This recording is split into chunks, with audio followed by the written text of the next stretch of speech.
Recording. হ্যাঁ।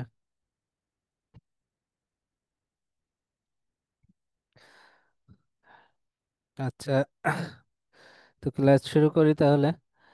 হ্যাঁ, কেমন আছেন সবাই?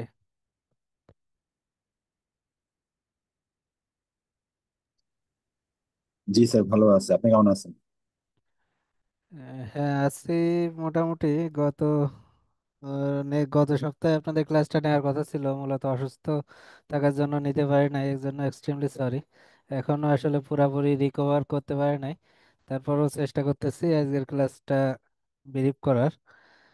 তো আজকে তো মূলত ওরিয়েন্টেশন ক্লাস, এই জন্য ভাবলাম যে ক্লাসটা নেই, কিন্তু আরো আসলে রেস্ট দরকার। যাই হোক, প্রথমে আমরা একটু শর্টলি সবার পরিচয়টা একটু জেনে নিই। পরিচয় জেনে তারপর আমরা ক্লাস শুরু করব। একদম সংক্ষেপে আপনার জাস্ট আপনাদের সম্পর্কে একটু বলবেন জাস্ট। তো প্রথমে আশরাফ, আপনি আপনার সম্পর্কে কাইন্ডলি একটু বলেন। স্যার, আসসালামু আলাইকুম স্যার। হ্যাঁ, স্যার, আমি ওয়ালাইকুম আসসালাম। মোহাম্মদ আশরাফুল হুদা স্যার।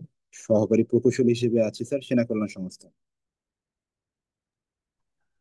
আচ্ছা, ঠিক আছে, থ্যাংক ইউ। ইঞ্জিনিয়ার শিবলি, আপনি কি শুনতে পাচ্ছেন? জি। জি, আসসালামু আলাইকুম। হ্যাঁ, ওয়ালাইকুম আসসালাম। এই আহমেদ আজিজ শিবলি। আমি একটা প্রাইভেট অর্গানাইজেশনে আছি, western engineering private limited, deputy chief engineer হিসেবে কর্মরত আছি। আচ্ছা, থ্যাংক ইউ। তো এরপর জোবায়ের হাসান হাসিব। আসসালামু আলাইকুম। আমি জুবাইর হ্যাঁ। হাসান আসিফ।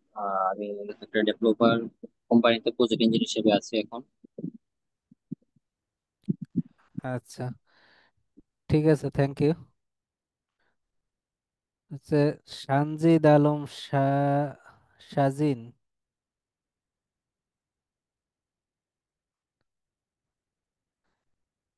সানজিদ আলম সাজিন কি শুনতে পাচ্ছেন?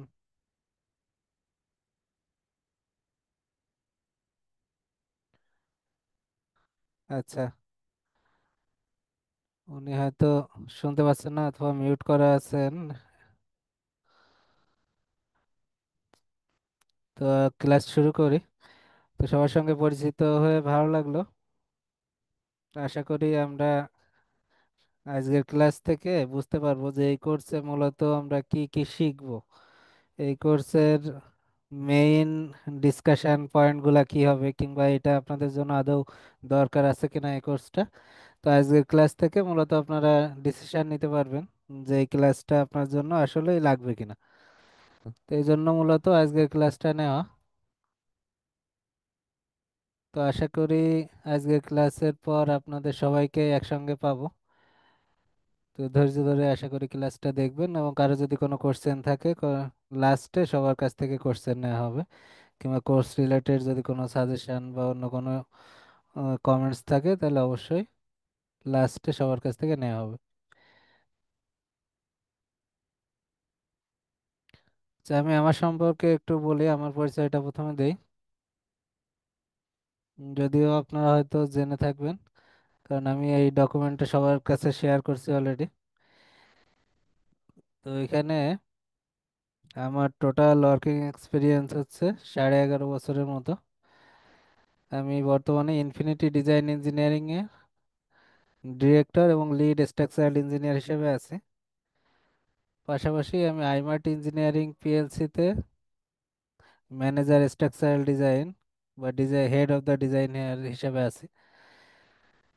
এর আগে আমি কিছু প্রতিষ্ঠানে জব করছি: Bashundhara group, PEB steel alliance limited, Bangladesh building system limited, composite steel structural limited. তো আমার ক্যারিয়ারের মোস্ট অফ দা টাইম আমি স্টিলের পেছনেই ব্যয় করছি, আবার ডিজাইন রিলেটেড ফিল্ডেই ছিলাম বলা যায়। উম, পুরা ক্যারিয়ারের অধিকাংশ সময় জুড়ে। তো এই জন্য এই শর্ট টাইমের মধ্যে আমি আমার জ্ঞান দিয়ে যতটুকু শিখতে পারছি সেটা আপনাদের সঙ্গে শেয়ার করার চেষ্টা করব। তো এই কোর্সটা যেহেতু এস্টিমেশনের কোর্স এবং স্টিল স্ট্রাকচারের এস্টিমেশন, তো এটা নিয়ে আহ, ব্যাখ্যা করার কিছু নাই, যে এস্টিমেশন সম্পর্কে আমরা কম বেশি সবাই জানি যে এস্টিমেশন আমাদের কেন দরকার, কিংবা এস্টিমেশন একটা কোম্পানির জন্য একজন এস্টিমেটর কিন্তু একটা গুরুত্বপূর্ণ অ্যাসেট। কারণ আপনার যে যতই ভালো ডিজাইনার হোক, দেখা গেল ওই কোম্পানিতে ভালো ডিজাইনার আছে, ভালো ডিটেইলার আছে, তারপর ভালো সেলসম্যান আছে, কিন্তু ভালো এস্টিমেটর নাই, তাইলে কি হবে? ওই কোম্পানিতে কিন্তু আপনি যতই ভালো ডিজাইনার থাকুক, ডিটেইলিং থাকুক, আলটিমেটলি একজন ক্লায়েন্টের কাছে যাবে কি? এস্টিমেট শিটটা যাবে আর রেট যাবে। তো এস্টিমেট যদি ঠিক না থাকে তাহলে কি রেটও ভুল হবে। তার মানে ওই প্রজেক্টটার কস্টিংটা ঠিক হইলো না। তো ওই প্রজেক্টের কস্টিং যদি ঠিক না থাকে তাহলে সেই কাজ পাওয়ার চান্স অনেক অনেক পার্সেন্ট কমে যাবে। কিংবা এমন হইতে পারে যে যেটা আপনার এস্টিমেটেড কস্ট সেটা থেকে হয় অনেক বেশি লাগতেছে, যে কোনো কারণে কাজটা পেয়ে গেলেন, পেয়ে যাওয়ার পরে যখন আপনার প্র্যাকটিক্যালি ইমপ্লিমেন্ট করতে যাবেন তখন দেখবেন যে অনেক বেশি ওয়েট চলে আসতেছে, কিংবা আপনার এস্টিমেটেড কস্ট থেকে অনেক কস্ট চলে আসতেছে। তখন ক্লায়েন্ট স্বাভাবিকভাবেই আপনার সম্পর্কে একটা ব্যাড ইমপ্রেশন ক্রিয়েট হবে ক্লায়েন্টের। একইভাবে আপনার যদি অনেক আন্ডার এস্টিমেট হয়, অর্থাৎ এক্সাক্ট যেটা লাগার কথা যাচ্ছে অনেক কম আসছে আপনার এস্টিমেটে, সেই ক্ষেত্রেও একই সমস্যা হবে। ক্লায়েন্ট তখন বলবে, তখন আপনি কাজ পাওয়ার জন্য তাইলে মনে হয় কম ওয়েট দিছেন কিংবা কম রেট দিছেন। তো এই জন্য একজন এস্টিমেটরের ভূমিকা একটা কোম্পানিতে মানে মোস্ট মোস্ট ইম্পর্ট্যান্ট একটা বিষয়। তো এই জন্য এটাকে অবহেলা করার সুযোগ নাই। তো আমাদের এই কোর্সে স্টিল স্ট্রাকচার রিলেটেড, আমাদের স্টিল নর্মালি যে বিল্ডিং গুলা হয় বা স্টিলের যে শেড গুলা হয় কিংবা মাল্টি স্টোরিড হয়, এগুলাতে যে প্রতিনিয়ত যে ম্যাটেরিয়াল গুলা ইউজ করা হয়, যে অ্যাক্সেসরিজ গুলা ইউজ করা হয়, সেগুলার ডিটেইল লেভেলের একটা ম্যানুয়াল ক্যালকুলেশন দেখানোর চেষ্টা করব এই কোর্সে। এবং এগুলা আমি সবই প্র্যাকটিক্যাল ছবির মাধ্যমে, অর্থাৎ প্র্যাকটিক্যাল প্রজেক্টের পিকচার, যে যে জিনিসটা পড়াবো সেটা চেষ্টা করব সেটার ছবি দেখায় পড়াতে, যাতে ওইটা পরে আর আপনার ভুল না হয়, ওই এস্টিমেটটা যাতে আপনার মাথার মধ্যে গেঁথে যায়। এবং এই রিলেটেড যত ড্রয়িং কিংবা সাফিসিয়েন্ট ডকুমেন্টস যা লাগে সেগুলো আমি শেয়ার করব। তবে এখানে আপনার এক্সেল শিট ওইভাবে কোনো কিছু প্রোভাইড করা হবে না, পিডিএফ প্রোভাইড করা হবে, কিন্তু এক্সেল শিট যদি কোনোটা করতে হয় সেটা আপনার নিজেকে তৈরি করে নিতে হবে। কারণ এক্সেল শিট এক একজন তার এক এক রকম ইয়ে দিয়ে তৈরি করেন, একজন এক একজন তার পার্সোনালি এটা ক্রিয়েট করে নেয় সবচেয়ে বেটার। কারণ অন্যের এক্সেল শিট ইউজ করতে গেলে সবচেয়ে যে প্রবলেমগুলো ফেস করতে হয়, যে উনি যে সেন্সে এক্সেল শিটটা প্রিপেয়ার করছেন, আপনার যদি ওই সেন্স মানে ওই সেম জিনিসগুলো আগে ধরতে না পারেন, যে উনি কিভাবে ইনপুটগুলো দিচ্ছেন সেটার আউটপুট উনি কিভাবে চাচ্ছেন, সেইভাবে এক্সেল শিটটা প্রিপেয়ার করেন, কোনো কারণে একটা ইনপুট যদি এদিক সেদিক হয় তাইলে কিন্তু আপনার ফুল ডিজাস্টার হতে পারে। এই জন্য এক্সেল শিট কখনোই কারোটা ডেডিকেটেডলি ইউজ করা উচিত না, সে যে এক্সেল শিটই হোক, যে কোনো স্টেজেই হোক। কারণ এটা আপনার আগে ম্যানুয়াল, ওই এক্সেল শিট ইউজ করার আগে আপনার আগে ম্যানুয়াল ক্যালকুলেশন জানতে হবে মাস্ট। তা না হলে ওই এক্সেল শিট আপনার জন্য ডিজাস্টার হতে পারে। তো এই জন্য আমি এক্সেল শিটের পিডিএফ প্রোভাইড করি, এবং আমার সব কোর্সেই আমি প্রথম ক্লাসেই বলে নেই যে আমি কাউকে আসলে ওইভাবে এক্সেল শিট প্রোভাইড করি না। পিডিএফ, এক্সেল শিটের পিডিএফ প্রোভাইড করি, যেটা দেখে আপনি ম্যানুয়াল ক্যালকুলেশন মিলাতে পারবেন এবং নিজে পরে এক্সেল শিট প্রিপেয়ার করতে পারবেন। তবে কেউ যদি আমাকে এক্সেল শিট প্রিপেয়ার করে দেখায় নিতে চায় তাহলে সেটা আমি তাকে হেল্প করি, যে এটা ঠিক আছে কিনা, কিংবা সেটা ইমপ্রুভ করার জন্য কি করতে হবে, সেগুলোর ব্যাপারে কোনো প্রবলেম নাই। তো এই ক্লাস শেষ হয়ে যাওয়া মানে এটা না, অর্থাৎ মানে এইখানে যে 7-8টা ক্লাসের কথা বলা আছে, অর্থাৎ এই কোর্সটাতে টোটাল আমি হয়তো 7টা থেকে 8টা ক্লাস নিব। তো এই 7টা 8টা ক্লাস মানে এই আপনার সঙ্গে আমার সম্পর্ক শেষ হয়ে যাবে জিনিসটা এমন না। এই 7-8টা ক্লাসের পরে ফিউচারে যদি কখনো আপনার কোনো হেল্প লাগে স্টিল স্ট্রাকচার রিলেটেড, সেটা হতে পারে এস্টিমেট রিলেটেড, হতে পারে ডিজাইন রিলেটেড, হতে পারে, তো আমি চেষ্টা করি আমার স্টুডেন্টদের সবসময় তাদের কোশ্চেনের অ্যান্সার দেওয়ার, এবং হোয়াটসঅ্যাপে ওনারা যে কোনো সময় অ্যাক্সেস করতে পারে। তো এটা নিয়ে হেজিটেশনেরও কিছু নাই যে ক্লাস কোর্স শেষ হয়ে যাওয়ার পরে আমি আর অ্যাক্সেস নিতে পারবো না। এই কোর্স ফি নর্মালি 8,000 টাকা, ডিসকাউন্ট ফি ধরা হয়েছে 6,000 টাকা। মিনিমাম 6 জন স্টুডেন্ট হলে কোর্সটা করানোর প্ল্যানিং আছে। টোটাল 7টা থেকে 8টা ক্লাস হবে। এখন টোটাল যে কোর্সের টপিকসগুলো থাকবে, যদি সেটা শেষ হতে আরো টাইম লাগে তাহলে আমরা আরো ক্লাস নিব। ক্লাস ডিউরেশন, এক একটা ক্লাস ডিউরেশন 2.5 ঘন্টা থেকে 3 ঘন্টা হবে। প্রত্যেকটা ক্লাসের লাস্টে আর কি সবার কাছ থেকে কোশ্চেন নেওয়া হয়। যার স্টুডেন্টদের যতক্ষণ পর্যন্ত কোশ্চেন থাকে ততক্ষণ পর্যন্ত আমি ক্লাস নেই। এটার জন্য কোনো ইয়ে নাই যে ধরা বাঁধা নিয়ম নাই। সাপোজ 3 ঘন্টা পার হয়ে যাচ্ছে কোশ্চেন শেষ করতে, তারপরও সমস্যা নাই, মানে আপনার কোশ্চেন থাকলে আমি অবশ্যই থাকবো। তারপর ক্লাস শুরুর টাইম রাত 9:30। সপ্তাহে 2 দিন ক্লাসটা হবে। এই 2 দিন কোন 2 দিন সেটা আমরা যারা যারা এনরোল করব তাদের সঙ্গে কথা বলে একটা টাইম ফিক্সড করে নিব। স্টার্টিং ডেট এখনো ফিক্স হয়নি। তো আজকে ক্লাসের পর আশা করি স্টুডেন্ট বোঝা যাবে যে কতজনকে এনরোল করবেন, তার উপর বেস করে আমরা একটা ডেট হয়তো ফিক্স করতে পারবো। তো এটা 3C ইঞ্জিনিয়ারিং অ্যান্ড রিসার্চের 2 নম্বর ব্যাচ আমার এস্টিমেশনের উপর। কিন্তু অন্য ইয়েতে যেমন ডিজাইন ইন্টিগ্রিটি, তারপর আরো পার্সোনাল আমার কোর্স ছিল, সেগুলোতে আমি এস্টিমেশনের উপর ক্লাস নিয়েছি আগে। এস্টিমেশন, এখন এস্টিমেশনের জন্য আমাদের বেসিক কিছু জিনিস মেনটেন করা দরকার। বেসিক কিছু জিনিসের মধ্যে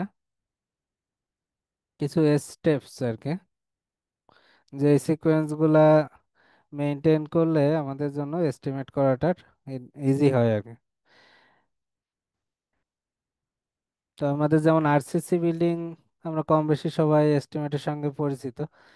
আরসিসি বিল্ডিং এ কি হয়, আমাদের আগে যে কোনো একটা ম্যাটেরিয়াল, সেটা হতে পারে আরসিসি ফুটিং, বা হতে পারে কলাম, বা যে কোনো কিছু, তো সেটার মধ্যে কি কি টাইপের আইটেম আছে সেগুলো ফাইন্ড আউট করে করে বের করাটাই কিন্তু আমাদের মেইন কাজ থাকে। এবং সেটা করতে কি কি জিনিস লাগবে, একটা জিনিস কনস্ট্রাকশন করতে গেলে আমাদের কি কি ম্যাটেরিয়াল লাগবে সেগুলা বের করাটাই আমাদের মেইন কাজ। তো স্টিল আর আরসিসির মধ্যে বেসিক আসলে পার্থক্য নাই। স্টিল বিল্ডিং তৈরি করবেন, সেটা তৈরি করার জন্য আপনার কি কি ম্যাটেরিয়াল লাগবে, এখন সেই ম্যাটেরিয়াল সম্পর্কে আপনার আইডিয়া থাকতে হবে। এখন ম্যাটেরিয়াল বলতে আম, আমরা স্টিলে নর্মালি যেটা বুঝি আই সেকশন, বা এইচ সেকশন, বা সি চ্যানেল, এই টাইপের কিছু জিনিস বুঝি। কিন্তু এইগুলার সবার রেট কিন্তু একরকম না। তো সেহেতু আপনার একই টাইপের রেট যেগুলা, সেগুলাকে একটা গ্রুপের আন্ডারে ফেলতে হবে। তো যত টাইপ আসবে, তো এই টাইপগুলা সেগ্রিগেট করাটা হচ্ছে আপনার মেইন কাজ।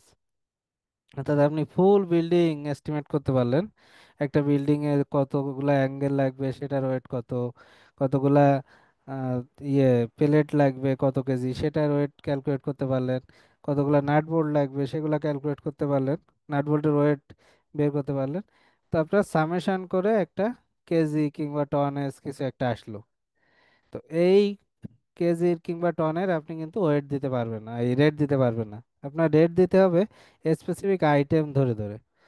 এই আইটেম যতক্ষণ পর্যন্ত আপনি ফিক্স আপ না করতে পারবেন ততক্ষণ কিন্তু এই রেট অ্যাকুরেট হবে না। কারণ প্লেটের রেট সাপোজ 200 টাকা, আর একটা বোল্টের রেট হতে পারে 400 টাকা, তার মানে এখানে ডিফারেন্স ডাবল হয়ে যাচ্ছে। তো এই যে গ্যাপটা, এই গ্যাপটা মিট আপ করার জন্য আপনার আগে আইটেম সম্পর্কে ধারণা থাকতে হবে, অর্থাৎ কোন আইটেমের কেমন রেট হতে পারে সেই অনুযায়ী আপনার আলাদা করতে হবে ম্যাটেরিয়াল। তো এখানে দুইটা স্টেজে এস্টিমেট করা হয় নর্মালি।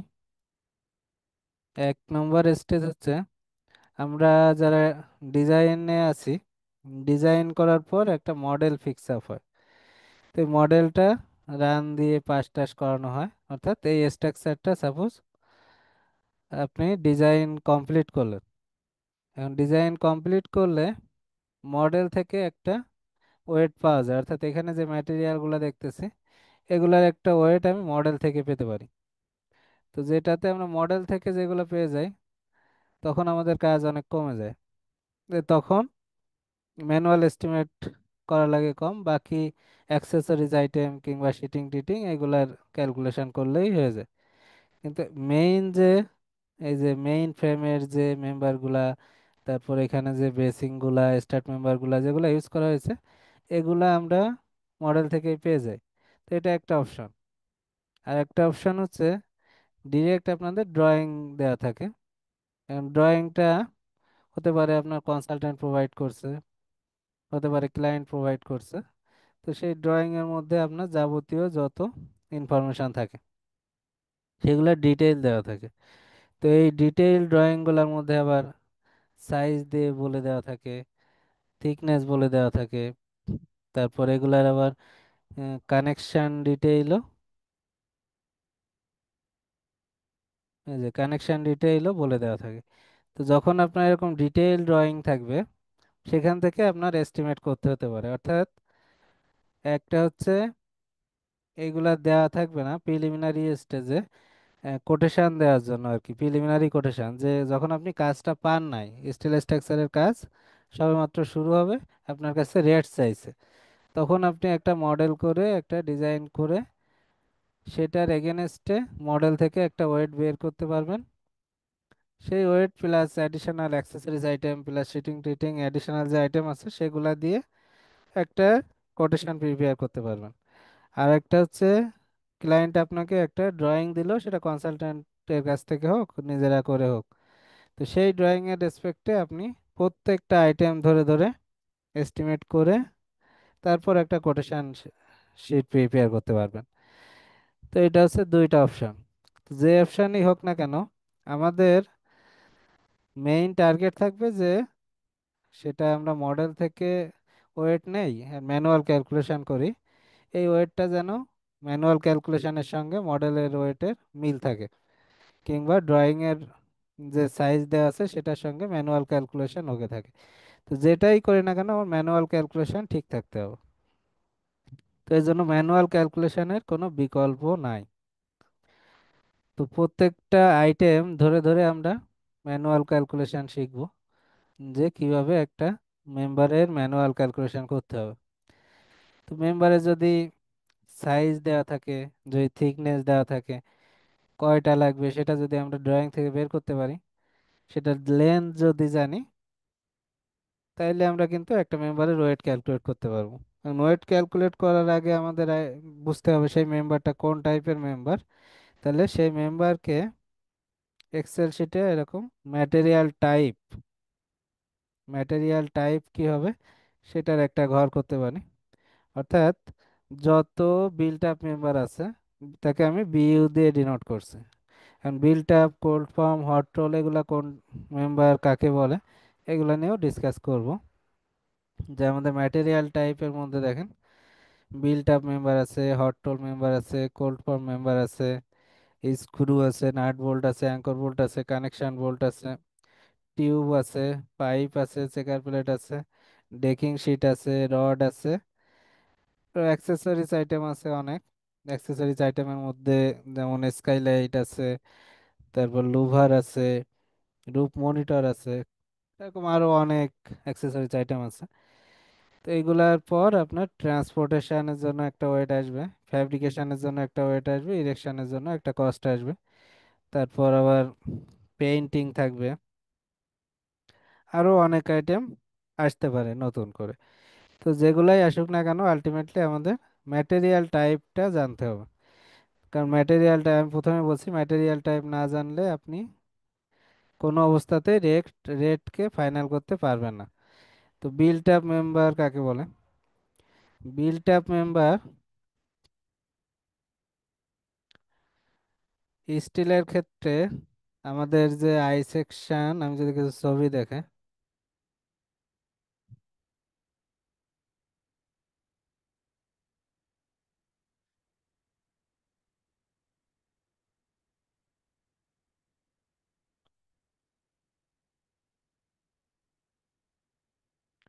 যে আমরা কিছু আই সেকশন দেখতে পাচ্ছি, এটা কোথাও বিম হিসাবে ইউজ হয়েছে, কোথাও কলাম হিসাবে ইউজ হয়েছে, কোথাও জয়েস্ট হিসাবে ইউজ হয়েছে, সবগুলাই আই সেকশন। তো এই আই সেকশন গুলা, এইগুলা মূলত আমরা ফ্যাক্টরিতে একটার সঙ্গে আর একটা জয়েন্ট করে দিয়ে তৈরি করা হয়। অর্থাৎ এই প্লেটটা, এখানে তিনটা প্লেট, মিডিলে এটাকে বলে ওয়েব, এটা ফ্লাঞ্জ, এটা ফ্লাঞ্জ। তো এই তিনটা প্লেটকে জয়েন্ট দিয়ে আমরা মূলত একটা আই সেকশন প্রিপেয়ার করছি। তো এখানে আরো কিছু মেম্বার আছে, যে স্টিফেনার আছে, এখানে অ্যাঙ্কর বোল্ট আছে, বেস প্লেট আছে। তো প্রত্যেকটা জিনিসের এরকম সাইজ থাকবে। তো এই প্লেট গুলাকে যখন আমরা ওয়েল্ডিং করে, ফ্যাক্টরিতে ওয়েল্ডিং করে প্রিপেয়ার করা হয় এরকম আই সেকশন, সেগুলাকে বলে বিল্ট আপ মেম্বার। এগুলা মূলত ফ্যাক্টরি থেকে আমরা তৈরি করি, এই যে এগুলোতে ওয়েল্ডিং করে। আবার হট রোল মেম্বার কাকে বলে? হট রোল মেম্বারও এই যে এরকম আই সেকশন, কিন্তু হট রোল মেম্বার গুলা মূলত দেশের বাইরে প্রিপেয়ার করা হয়। এটার জন্য আলাদা মেশিনই আছে, এটা এলসি করে আমরা কিনে আনি। লোকালি যেগুলা সেগুলা আসলে মানে এটার জন্য যে সেট আপ, যে মেশিনগুলো বাংলাদেশে সেটা নাই বললেই চলে। তো এই জন্য এই বিল্ট আপ আর হট রোলের মেইন পার্থক্যটা কি সেটা বোঝানোর চেষ্টা করতেছে। যে এই যে মেম্বারটা, মনে করেন যে এটা পুরা প্লেট গুলা মেল্টেড অবস্থায় একটা মেশিনের মধ্যে দেওয়া হলো। তো মেশিন থেকে যখন বের হবে তখন এই শেপটা আগে থেকে ডিফাইন করে দিলে সে এই শেপে বের হবে। অর্থাৎ এখানে কোথাও কোনো জয়েন্ট থাকবে না, পুরাটাই একটা মেম্বার বের হবে। তো এটা হচ্ছে হট রোল মেম্বার বলতেছে। আর এই সেম জিনিস আপনি যদি ফ্যাক্টরিতে প্রোডাকশন করেন, তখন এখানে আমাদের ওয়েল্ডিং করতে হচ্ছে ম্যানুয়ালি। তো ম্যানুয়ালি করলে এই তিনটা প্লেট জয়েন্ট দিয়ে আপনার, এই প্লেটগুলো মূলত কয়েল আকারে থাকে এরকম, বিভিন্ন থিকনেসের প্লেট। সাপোজ এটা 10 মিলি প্লেট হতে পারে, এটা 6 মিলি প্লেট। তো এগুলা এইভাবে কয়েল আকারে থাকে। সেই কয়েল থেকে আপনার যতটুকু লেন্থ লাগবে সেই লেন্থটা কেটে নিয়ে আমরা মূলত ওয়েল্ডিং করে ইয়ে করি, এইভাবে বিল্ট আপ সেকশন তৈরি করি। তাহলে বিল্ট আপের যে রেট হবে, স্বাভাবিক হট রোলের রেট সেম হবে না। কিন্তু অনেক ক্ষেত্রে আছে যে প্রোডাকশন কস্ট সব কিছু মিলায় সেম রেটও অনেকে দেয়, সেটা অন্য হিসাব। কিন্তু দুইটা রেট সেম হবে না প্র্যাকটিক্যালি। তো এটা গেল একটা ইস্যু, হট রোল আর বিল্ট আপের যে ডিফারেন্সটা কিভাবে করব। এরপর কি আছে? Cold form member. Cold form member কোনগুলা বোঝায়? যেমন আমরা পার্লিন গার্ডের নাম শুনছি সবাই হয়তো। পার্লিন গার্ডকে, কিংবা ডেকিং শিট বা প্রোফাইল শিট, এই যে রাফটারের উপরে রুফ শিটিংকে সাপোর্টিং এর জন্য এই পার্লিন বা গার্ড, ওয়াল শিটিংকে যে সাপোর্ট দেওয়ার জন্য যেটা ইউজ করতেছে এটা হচ্ছে গার্ড, আর রুফ শিটিংকে সাপোর্ট দেওয়ার জন্য যেটা ইউজ করতেছে এটা হচ্ছে পার্লিন। তাহলে এই পার্লিন বা গার্ড, আবার অনেক সময় আছে এই যে প্রোফাইল যে শিটগুলো, রুফে যে শিট ইউজ করা হয়েছে, কিংবা ওয়ালে যে প্রোফাইল শিট বা করুগেটেড যে শিটগুলো ইউজ করা হয়েছে, এগুলো সবই কিন্তু কোল্ড ফর্ম মেম্বার। তারপর আবার ডেকিং শিট আছে, এই যে ডেকিং শিট যেগুলো, এই যে দেখেন করুগেটেড, তো এগুলাও কিন্তু কোল্ড ফর্ম মেম্বার। তা যেহেতু কোল্ড ফর্ম মেম্বার, কিন্তু কোল্ড ফর্ম মেম্বার হইলে সবগুলা রেট আবার এক নাও হইতে পারে। কারণ হচ্ছে পার্লিন গার্ডের প্রোফাইল মেশিন একরকম, এই ডেকিং শিট কিংবা রুফ শিটের প্রোফাইল শিটের মেশিন একরকম। তো সেটার জন্য কস্টিং ভ্যারি করে।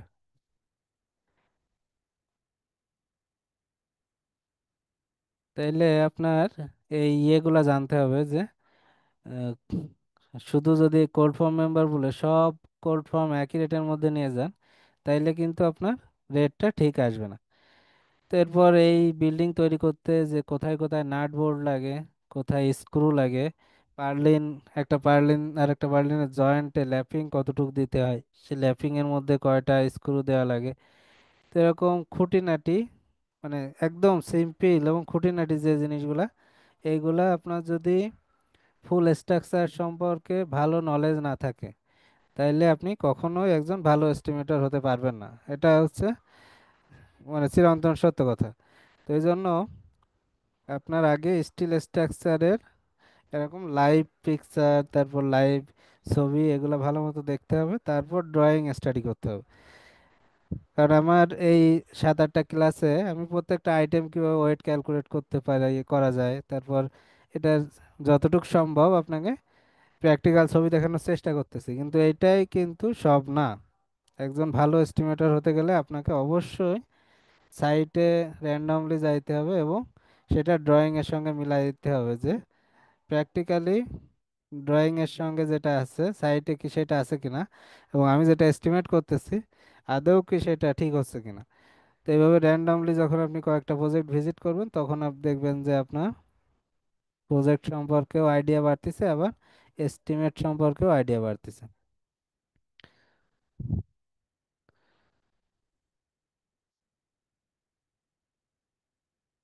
আচ্ছা, তো এস্টিমেট যখন আপনার কমপ্লিট হয়ে যাবে, তখন আপনি সেগুলা একটা মেইন শিটে বসাতে হবে। অর্থাৎ আপনি এতক্ষণ যে এস্টিমেটগুলা করলেন সেগুলা মেইন শিটে সামারি আকারে চলে আসবে। তো এগুলাতে আমি আরো পরে যাব। আজকে মূলত চেষ্টা করি যে এই ক্লাসে আর কি কি শিখবো আমরা।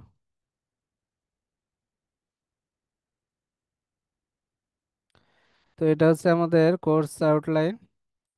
এখানে steel structure estimation with manual calculations considering practical projects for shed multi storied and crane building. তো ক্রেন বিল্ডিং এর জন্য অ্যাডিশনাল কি কি ম্যাটেরিয়াল আসতে পারে সেগুলা নিয়ে ডিসকাস হবে। তো এখানে ক্লাস 1 আর 2 যেটা থাকবে, সেখানে একটা শেড বিল্ডিং এর যে নর্মাল যে আইটেমগুলো থাকে, অর্থাৎ anchor bolt, base plate, template, এগুলার কোয়ান্টিটি যদি জানা থাকে এবং আমাদের যদি ড্রয়িং দেওয়া থাকে, সাপোজ এটা একটা অ্যাপ্রুভাল ড্রয়িং, তো এখানে অ্যাঙ্কর বোল্টের ডিটেলস বলে দেওয়া আছে যে এখানে AB2, AB5, তাহলে টোটাল বিল্ডিং এ AB2 কয়টা আছে, AB5 কয়টা আছে, AB3 কয়টা আছে, এগুলার কোয়ান্টিটি যদি জানি, তো এখান থেকে আমরা এর ডিটেলসও পেয়ে যাব। ডিটেলসে এখানে বলে দেওয়া আছে কয়টা কত মিলি অ্যাঙ্কর বোল্ট, এখানে যে স্টিফেনারগুলো ইউজ করা হয়েছে স্টিফেনারের থিকনেস বলে দেওয়া থাকবে, বেস প্লেটের সাইজ এবং থিকনেস বলে দেওয়া থাকবে। তারপর এখানে এগুলো আরসিসির পার্টটা আমি যাব না, স্টিল পার্টটাই শুধু ডিসকাস করব। তারপর এখানে যে অ্যাঙ্কর বোল্টগুলো ইউজ করা হচ্ছে, এই অ্যাঙ্কর বোল্টগুলা ডিটেলসও বলে দেওয়া থাকবে। এই যে অ্যাঙ্কর বোল্টের ডিটেলস এখানে আছে, যে এখানে থ্রেডেড লেন্থ কতটুকু থাকবে, আনথ্রেডেড লেন্থ কতটুকু থাকবে, উপরে কতটুকু থ্রেডেড থাকবে, কয়টা নাট থাকবে, কয়টা অসার থাকবে, তো এগুলা অসার আর নাটের থিকনেস কত, এগুলা এখানে বলে দেওয়া আছে। তারপর কোনটা অসারগুলার নাটগুলার ডায়া কত, সেগুলাও এখানে বলে দেওয়া আছে। তারপর এগুলার কোনটার কত লেন্থ, তো এই লেন্থগুলা যখন জানবেন এবং এই থ্রেডেড পার্ট কতটুকু সেটা যখন জানবেন, তারপরে এই ওয়াশারের থিকনেস যখন জানবেন, এই যে ইয়েগুলার হেক্সানাটগুলার ডায়া যখন জানবেন, তখন প্রত্যেকটা আইটেমের আপনি ওয়েট বের করতে পারবেন। এগুলা দেখতে কেমন হবে, এইভাবে প্রত্যেকটা ডিটেইল আপনার স্টাডি করতে হবে। তো এগুলা যত নিখুঁতভাবে আপনি স্টাডি করতে পারবেন, তখন তত নিখুঁতভাবে সেটার ওয়েট ক্যালকুলেট করতে পারবেন। তো এখন একটা অ্যাঙ্কর বোল্টের ওয়েট ক্যালকুলেট করতে গেলে তাহলে দেখেন, সামান্য একটা অ্যাঙ্কর বোল্ট কিন্তু এর মধ্যে কতগুলো আইটেম আছে। যে ওয়াশার আছে দুইটা, নাট আছে চারটা, তারপর আবার থ্রেডেড পার্ট আছে, এই উপরে একটু থ্রেডেড, নিচে একটু থ্রেডেড পার্ট। এই ওয়েটটুকু যদিও আমাদের থ্রেড করার সময় ওয়েস্টেজ হয়ে যায়, এই জন্য আমরা হয়তো পুরাটাই একটা ওয়েট ধরি। অর্থাৎ এটা একটা রডের ওয়েট ক্যালকুলেট করে এগুলো আলাদা আলাদা ক্যালকুলেট করে যোগ করলে এর লেন্থ কত সেটা দিয়ে গুণ করলে আপনি টোটাল একটা অ্যাঙ্কর বোল্টের ওয়েট পাবেন। তো এইভাবে এখানে একটা আই সেকশন আছে, এই আই সেকশনটা ট্যাপার্ড। তাহলে এই ট্যাপার্ড আই সেকশনের ওয়েট কিভাবে ক্যালকুলেট করতে হয় সেটা আপনাকে জানতে হবে। সেটা জানতে হলে এর আগে ক্রস সেকশনাল এরিয়া বের করতে হবে, তাকে লেন দিয়ে গুণ করে আর ইউনিট ওয়েট দিয়ে গুণ করলে আপনি পার মিটারের ওয়েটটা পেয়ে যাবেন। তো স্টিলের ক্ষেত্রে আমাদের একটা ইউনিট ওয়েট নর্মালি, আরসিসিতে যেমন প্লেন কনক্রিটের জন্য একরকম ইউনিট ওয়েট, তারপর আরসিসির জন্য একরকম ইউনিট ওয়েট, রডের একটা ইউনিট ওয়েট। তো আমাদের স্টিলের ক্ষেত্রে একটা ইউনিট ওয়েট থাকে, একটা মানে এস্টিমেটারদের জন্য একটা বেনিফিটস। আমাদের স্টিলের ইউনিট ওয়েট হচ্ছে 7800 কেজি পার মিটার কিউব, বা 77 কিলোনিউটন পার মিটার কিউব। এটা হচ্ছে স্টিলের ইউনিট ওয়েট। তো এটা যদি আপনার জানা থাকে, আপনি সাইজ জানলে, কোয়ান্টিটি জানলে এবং লেন্থ জানলে যে কোনো মেম্বারের ওয়েট ক্যালকুলেট করতে পারবেন। তারপর এখানে যে কানেকশন প্লেটগুলো দেখতেছেন, এই কানেকশন প্লেটগুলোর একটা ওয়েট আছে।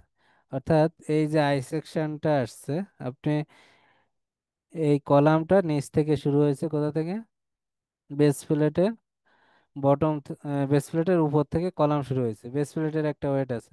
তাহলে আপনি যদি অ্যাকচুয়াল হিসাব করতে চান, তখন আপনার এই কলামটার হিসাব করতে হবে হচ্ছে বেস প্লেটের টপ থেকে এই কলামটা একদম উঠে গেছে এই যে এই এন্ড প্লেটের নিচ পর্যন্ত। তাহলে এটা একটা পার্ট হবে। তারপর এখানে দুইটা প্লেট দেখতেছে। তো এগুলা মূলত প্র্যাকটিক্যাল ছবি দেখলে আরো ক্লিয়ার কনসেপ্ট আসবে।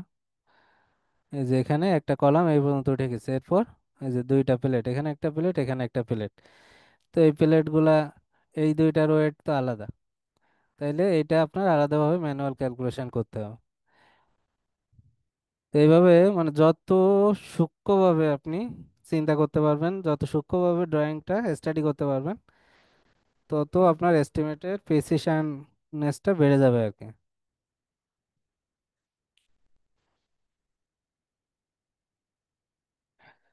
তো এরপর একটা স্ট্রাকচারে পার্লিন গার্ডের ওয়েট ক্যালকুলেশন আছে। তখন পার্লিন গার্ডের ওয়েট ক্যালকুলেশন বলতে পার্লিনের শেপটা কেমন হয়, সেটা জেড পার্লিন হতে পারে, সি পার্লিন হতে পারে। তাহলে এটার টোটাল গার্থ কত, অর্থাৎ টোটাল লেন্থটা কত, সেটা থিকনেস কত, এই ডাটাগুলো আপনার এক্সাক্ট থাকতে হবে।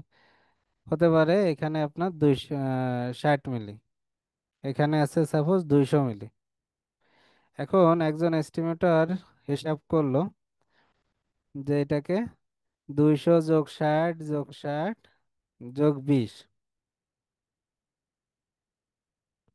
200 যোগ 60 গুণ 2 প্লাস 20 গুণ 2, এ হচ্ছে 360 এর আউটার সারফেসের লেন্থ। এখন এই 360কে আপনি 7850 দিয়ে গুণ করে এর থিকনেস সাপোজ আছে 2 মিলি কিংবা কিছু একটা আছে ধরলাম।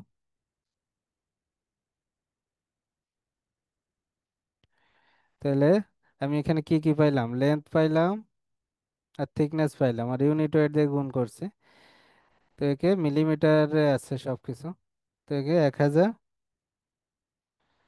ওকে 1000, 5.652, 5.652 কেজি পার মিটার। অর্থাৎ 1 মিটারের লেন্থ পেলাম 5.652। এখন কোনো আর একজন এস্টিমেটর হিসাব করলো কিভাবে, আপনি হিসাব করলেন টোটাল যোগ করে, আর একজন হিসাব করলো এই 200 থেকে এই থিকনেসটা মাইনাস করলো।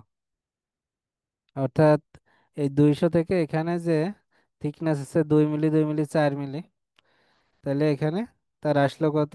4 মিলি মাইনাস হলো 196 ইন্টু এখানকার থিকনেস 2 মিলি প্লাস এই এরিয়া অর্থাৎ এখান থেকে এটা একটা এরিয়া কনসিডার করলো, এই ছোট পোর্শন একটা এরিয়া কনসিডার করলো। তো এই দুইটা ওয়েট কিন্তু সেম হবে না, কখনোই সেম হবে না। একইভাবে শুধু সি চ্যানেল না, মনে করেন একটা অ্যাঙ্গেল, এই অ্যাঙ্গেলে একজন এস্টিমেটর হিসাব করলো টোটাল লেন্থ নিল, আর একজন এস্টিমেটর হিসাব করলো এখান থেকে এটা একটা পার্ট, এটা একটা পার্ট, এটা আর একটা পার্ট। দুইটার ওয়েট কিন্তু সেম আসবে না, কারণ যিনি এখান থেকে পুরাটা লেন্থ হিসাব করছে, সাপোজ 75, এখানে 75, তাহলে 75/75 ইন্টু থিকনেস আছে 2 মিলি, এই 3 মিলি ধরলাম, তাহলে একটা অ্যাঙ্গেলের সাইজ 75/3 আছে। তো একজন এই টোটালটা হিসাব করে করবে, আর একজন হচ্ছে এই থিকনেসটা মাইনাস করে দিবে। অর্থাৎ এইটা দুইবার হচ্ছে এই পয়েন্টটা ডাবল হয়ে যাচ্ছে যখন আপনি এইটাও নিচ্ছেন আবার এইটাও নিচ্ছেন, অর্থাৎ টোটাল লেন্থটাকে গুণ করে, অর্থাৎ 150 × 3, টোটাল হচ্ছে 150 × 3। আর একটা হচ্ছে এখানে যদি থিকনেসটা মাইনাস হয়, অর্থাৎ এটা একটা পার্ট এটা একটা পার্ট হয়, তখন এটা হচ্ছে 75, 150 থেকে 3 মিলি মাইনাস হচ্ছে 147 × 3, মানে 75 × 3, আর এখানে হচ্ছে 75 - 3 মিলি, অর্থাৎ 72 × 3, আলটিমেটলি 147 × 3। তার মানে এইটার ওয়েট আর এইটার ওয়েট কিন্তু কখনো সেম হবে না। তো এরকম প্রত্যেকটা ক্ষেত্রে, এখন এটা মনে হতে পারে 3 মিলিতে কি এমন হবে, কিন্তু এই ছোট ছোট বালুকণা মিলে অনেক বড় কিছু হতে পারে। কারণ এইটা তো আপনার 1-2 মিটার না, এটার লেন্থ আপনার অনেক থাকবে। তো এইটার জন্য আলটিমেটলি দেখা যাবে যে ফুল যদি 500 টনের একটা প্রজেক্ট হয়, দেখা যাবে যে আলটিমেটলি পুরো স্ট্রাকচারে সাপোজ 2 টন কিংবা 1 টন একটা গ্যাপ হয়েছে। তো 1 টন মানে 1000 কেজি, মানে আপনার 2 লাখ টাকা। তো এটা অনেক ক্ষেত্রে ডিফারেন্স ক্রিয়েট করে দিবে। অর্থাৎ এখন প্রতিযোগিতার মার্কেটে আপনি যত প্রিসিশন করতে পারবেন, অর্থাৎ যত স্মুথ ভাবে এস্টিমেট করতে পারবেন, তত আপনার জন্য কাজ পাইতে সুবিধা হবে। কারণ এখন ছোট বড় অনেক কোম্পানি আছে, আমাদের স্টিলে যারা কাজ করি, বিশেষ করে কনস্ট্রাকশন কোম্পানির ক্ষেত্রে অনেক বেশি এইভাবে মানে ডিজাইন করতে হয় এবং এস্টিমেটটা অনেক নিখুঁত হইতে হয়, তা না হলে কাজ পাওয়া অনেক ডিফিকাল্ট হয়ে যায়। তো এরকম প্রত্যেকটা স্টেজে কিছু এরকম ক্ষুদ্র ক্ষুদ্র জিনিস পাবেন প্রত্যেকটা টার্মস এর মধ্যে। যেমন ফ্ল্যাঞ্জ ব্রেস, এখন ফ্ল্যাঞ্জ ব্রেস কোথায় দেই? এই যে এই ফ্ল্যাঞ্জ ব্রেসটা কেউ কেউ আছে ডিজাইন করে প্রত্যেকটা পার্লিনে কিংবা প্রত্যেকটা গার্ডে, কেউ কেউ আছে অল্টারনেট গ্যাপে দেয়, অর্থাৎ একটা গ্যাপ গ্যাপ পর পর এখানে একটা ফ্ল্যাঞ্জ ব্রেস দিলাম, তার একটা পরে আর এখানে একটা ফ্ল্যাঞ্জ ব্রেস। রুফেও তাই, এখানে একটা দিলাম তারপরে যে এটা গ্যাপ, আর একটা পরে যে এটা দিলাম। তো এইগুলার লেন্থ গুলা অনেক সময় হিসাব ঠিক থাকে না, অনেকে কি করে এটা লামসাম একটা ধরে দেয় 1 মিটার, কিন্তু এটা তো আসলে 1 মিটার হবে কি 800 হবে, সেটার জন্য আপনার এই সাইজটা জানতে হবে। অর্থাৎ এই মেম্বারের এখানে আছে সাপোজ 600 ডেপথ, এখানে আছে সাপোজ 900 ডেপথ এই কলামটার, তাহলে এই মেম্বারটার লেন্থ তো স্বাভাবিক বড় হবে। তো এইগুলা যত স্পেসিফিক করা যায়, যদিও এটা একদম 100% স্পেসিফিক করাটা ডিফিকাল্ট হয়ে যায়, তো এগুলা অ্যাটলিস্ট এটার আপনি অ্যাভারেজ বের করে একটা ভ্যালু নিতে পারেন, সেই অনুযায়ী এটার লেন্থটা ক্যালকুলেট করতে পারেন। তো এরকম একটা ফ্ল্যাঞ্জ ব্রেস লাগাতে কয়টা বোল্ট লাগবে, এখানে একটা লাগবে নাকি দুইটা লাগবে, সেগুলোর আপনার ইনফরমেশন থাকতে হবে। তাহলে নাম্বার অফ বোল্টের কোয়ান্টিটি আপনি এখান থেকে পেয়ে যাবেন, যদি আপনি এই অনুযায়ী এক্সাক্ট ডাটা জানেন। আর যদি এটা না হয় তখন কি করবেন আপনি, যদি এই ইনফরমেশন না থাকে কিংবা আপনি জানেনই না যে ফ্ল্যাঞ্জ ব্রেস কয়টা বোল্ট দিয়ে লাগে, তখন কি করবেন যে এটা একটা পার্সেন্টেজ ধরে দেয়, কানেকশন টোটাল ফ্লাঞ্জ ওয়েটের ওয়েট আসছে 2 টন, এর একটা পার্সেন্টেজ কিছু একটা, যে 0.15% বা 0.2% কিছু একটা ধরে দিলাম। তো ধরে দেওয়া এক জিনিস আর এস্টিমেট জেনে বুঝে করা আর এক জিনিস। তো এটার আপনার বেসিক যদি না জানেন, এইভাবে ফিগার ছবি দেখে যদি আপনার কনসেপ্টগুলো ক্লিয়ার করে নিতে পারেন, তখন আপনার এস্টিমেট অনেক ইজি হয়ে যাবে আপনার জন্য। এরপর শিটিং, ট্রিমস, রিস্ক্যাপ, বটম ফ্ল্যাশিং, সবগুলা কিন্তু একই টাইপের আইটেম, কিন্তু স্টিল স্ট্রাকচারে যখন এটা এক এক জায়গায় এক একটা ইউজ করা হয়, তখন সেটার নামটা চেঞ্জ হয়ে যায়।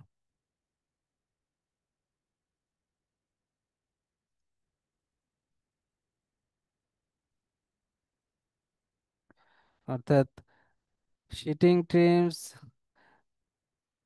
জায়গা ভেদে এটার নাম চেঞ্জ হয়ে যায়। যদি কোনো শেড বিল্ডিং এর এই যে কর্নার, এই পাশ থেকে সাইড ওয়াল, এই পাশ থেকে সাইড ওয়াল আসতেছে, এই কর্নার গুলাকে এভাবে সিল করার জন্য যে ট্রিমটা ইউজ করতেছে এগুলাকে বলতেছে কর্নার ট্রিম। আবার এই বটমে পুরা চারিপাশে পেরিফেরি দিয়ে একটা ট্রিম দিচ্ছে, এগুলাকে বলে ইয়ে উম, আহ, এটা হচ্ছে আচ্ছা না, আমি ভুলে গেলাম, ডিপ ট্রিম, এটাকে বলে ডিপ ট্রিম। তারপর এই ইপ বরাবর যে মেম্বারগুলা, যে ট্রিমগুলো ইউজ করতে সেটাকে বলছে ইপ ট্রিম। এই কর্নারে দুই গ্যাবল এন্ডে যেটা ইউজ করতেছে এগুলোকে বলে গ্যাবল ট্রিম। তো এগুলো কিন্তু সবই সেম ম্যাটেরিয়াল, কিন্তু এক একটা নাম জায়গা ভেদে এক এক রকম। তো এইগুলার যে গার্থ গুলা হয়, অর্থাৎ গার্থ বলতে টোটাল লেন্থ কত লাগবে, এটা সম্পর্কে যদি আপনার আইডিয়া না থাকে, এটার জন্য হিউজ একটা ওয়েট চেঞ্জ হয়ে যাইতে পারে এটার জন্য। অর্থাৎ এইটাতে আপনার লাগবে suppose total 500 milli length, width, সেখানে আপনি ধরে রাখলেন 200 মিলি। তো এটার জন্য আলটিমেটলি দেখবেন যে ভালো একটা ডিফারেন্স তৈরি হয়ে গেছে। একইভাবে কেউ একজন এই যে ওয়ালের শিটিং, এই শিটিং হিসাব করলো টোটাল এরিয়া হিসাবে। সাপোজ এই ওয়ালটাতে, যে কোনো একটা ওয়ালের হিসাব করলাম আমি। এই ওয়ালে আপনার 5 মিটার শিটিং আছে ধরলাম। তো এর স্কোয়ার মিটার হিসাব করলে কি দাঁড়াবে, এখানে টোটাল লেন্থ আসবে ইন্টু এই হাইট, এখানকার লেন্থ ইন্টু এই হাইট গুণ করলে এর কিন্তু স্কোয়ার মিটারে একটা এরিয়া পেয়ে যাবেন, শিটিং এরিয়া। আর একজন হিসাব করলো কিভাবে, এখানে শিটিং গুলা এভাবে কি করোগেটেড আকারে বসে। তো করোগেটেড আকারে বসলে প্রত্যেকটা একটা ল্যাপিং হয়, এভাবে একটা ল্যাপিং হয়। তো এই ল্যাপিং যখন হয়, তখন কি হলো, এই যে একটা ল্যাপিং এর যে পার্টটা, এই লেন্থটা কিন্তু আপনি যদি টোটাল স্কোয়ার মিটার নেন, তখন এই লেন্থটা কিন্তু বাদ পড়ে যাচ্ছে। তো সেটার জন্য কেউ কেউ করে একটা পার্সেন্টেজ বাড়ায় নিচ্ছে, আর একজন হিসাব করতেছে অ্যাকচুয়ালটা, অর্থাৎ এখানে এই ল্যাপিং সহ একটা লেন্থ সে কাউন্ট করে নিচ্ছে, সেই লেন্থটার কয়টা শিট আছে। তাহলে এই লেন্থে যদি 10টা শিট থাকে, তাকে হাইট দিয়ে গুণ করলে, সাপোজ যা হাইট আছে 5 মিটার, তাহলে 50টা শিট পাইলাম। এখন এই ইফেক্টিভ উইডথ যদি পেয়ে যাই, তাহলে আমি এক্সাক্ট কোয়ান্টিটিটা পাচ্ছি। অর্থাৎ একজন হচ্ছে পার্সেন্টেজে ধরে নিচ্ছে, আর একজন এই লেন্থ সহ হিসাব করতেছে। তো এইগুলা এরকম হাজারটা সূক্ষ্ম সূক্ষ্ম জিনিস আছে। তো এইগুলা একটা একটা করতে করতে দেখবেন যে আলটিমেটলি ফুল প্রজেক্ট কস্ট অনেক ভ্যারি করে।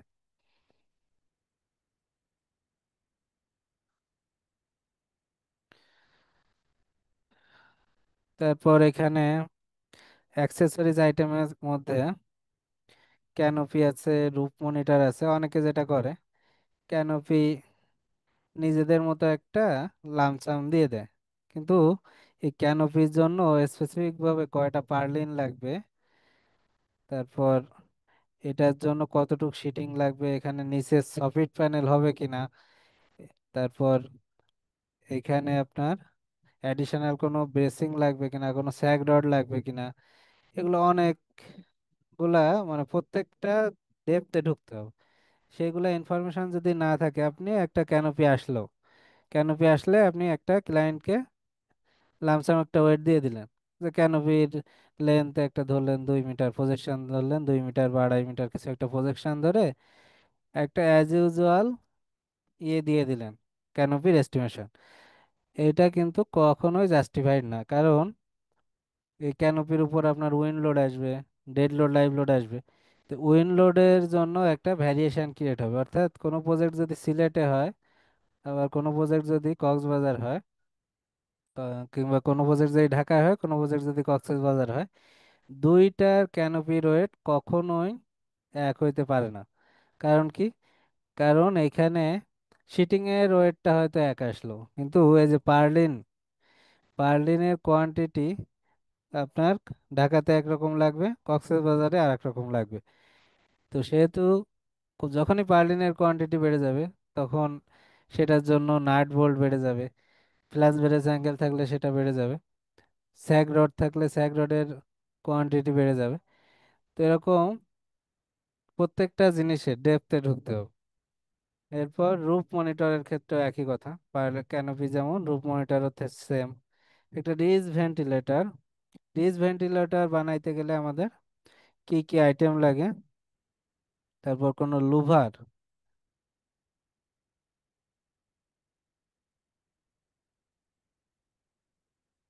লুভারের মধ্যে কি কি আইটেম আছে, সেটা কোল্ড ফর্ম হোক, হট রোল হোক, কিংবা কোনো বিল্ট আপ মেম্বার হোক, সেগুলো আপনার এক্সাক্ট ড্রয়িং থাকতে হবে।